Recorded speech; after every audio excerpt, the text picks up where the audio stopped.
ओम नमो भगवती वासुदेवाय नमो नमः। जय श्री कृष्ण मित्रों, राधे राधे। आज की वीडियो में माघ मास के महात्म्य के 11वें अध्याय की कथा श्रवण करने जा रहे हैं। प्रिय भक्तजनों, माघ का महीना बहुत ही पवित्र होता है दान पुण्य के लिए। यदि आप सच्चे मन से, सच्चे भाव से, हृदय से श्री हरि विष्णु भगवान की आराधना करते हैं, पूजन करते हैं, तो आपकी अवश्य ही मनोकामनाएं पूर्ण होती हैं। माघ के महीने में यदि आप गंगा नदी में या प्रयागराज में स्नान कर सकते हैं तो बहुत अच्छी बात है, और नहीं तो आप घर में ही नहाने वाली बाल्टी में थोड़ा सा गंगा जल मिला करके और गंगा मैया का भाव करते हुए स्नान कर सकते हैं। आपको अवश्य मनोवांछित फलों की प्राप्ति होगी। चलिए कथा आरंभ करते हैं। यमदूत ने कहा, मोक्ष के इच्छुक व्यक्ति को सदैव शालिग्राम 12 शिला में वज्र या कीट निर्मित चक्र में वासुदेव भगवान की पूजा करनी चाहिए। उसके पूजन से जो फल प्राप्त होता है वह सुनाता हूँ। हे वैश्य, जो पूजन सब पापों को नष्ट करने वाला और पुण्यदायक तथा सबको मुक्ति प्रदान करने वाला है, उस मनुष्य प्रतिदिन उसके 10,000 राजसु यज्ञ का फल और अग्निहोत्र करके समुद्र सहित पृथ्वी के दान करने के बराबर फल पाता है। देवता आदि अच्युत निर्गुण ब्रह्म को जो जब प्रणाम करते हैं तो उसका फल मिलता है। अत्यंत पापी, अकर्मण्य और अनधिकारी यमलोक में नहीं जाते हैं। स्वर्ण कमल युक्त 12 करोड़ शिवलिंग को 12 कल्प पूजने का जो फल एक दिन में ही होता है, गोविंद की पूजा करने से वह स्वर्ग में नहीं गिरता है। बिना तीर्थ, सेवा, दान, यज्ञ और तप के ही उसे छुटकारा मिल जाता है। पूजा रहित नरक, गर्भवास, तिर्यक योनि, कीट, कृमि आदि योनि से मनुष्य निर्मुक्त नहीं होता है। जिसने शालिग्राम शिला का जल अपने ऊपर छिड़क लिया, उसके संपूर्ण तीर्थों में उसने स्नान कर लिया। सद्य कल्याण कर देने वाली गंगा जी, गोदावरी और रेवा नदी संपूर्ण शालिग्राम शिला के जल में रहा करते हैं।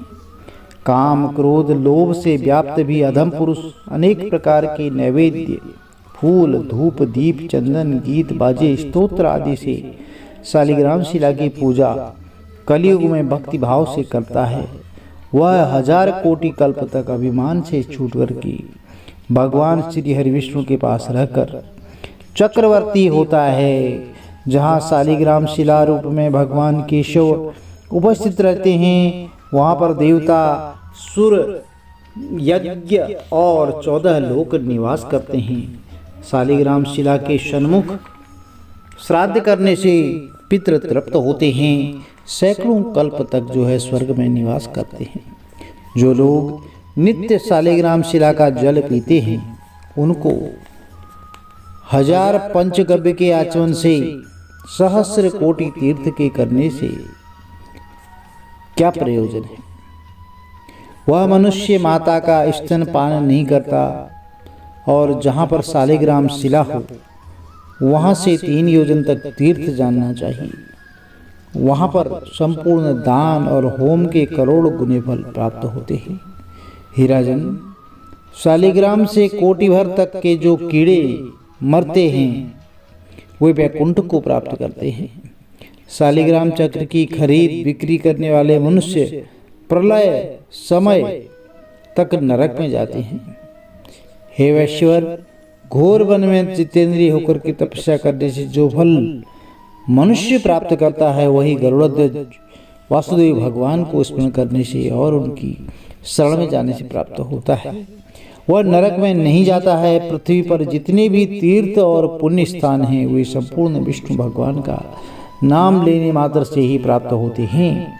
हे वैश्य, जो वैष्णव शिव की बुराई करता है और वह श्री हरि विष्णु के लोक में न जा करके वह अवश्य ही नरक में जाता है।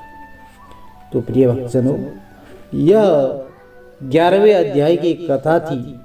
यदि वीडियो में दी गई कथा आपको अच्छी लगी तो चैनल को लाइक कीजिए, शेयर कीजिए, सब्सक्राइब कीजिए, साथ में बेल आइकन अवश्य प्रेस कर दीजिए, जिससे कि आने वाले वीडियोज की जो नोटिफिकेशंस हैं वह आपको ठीक समय पर मिलती रहें।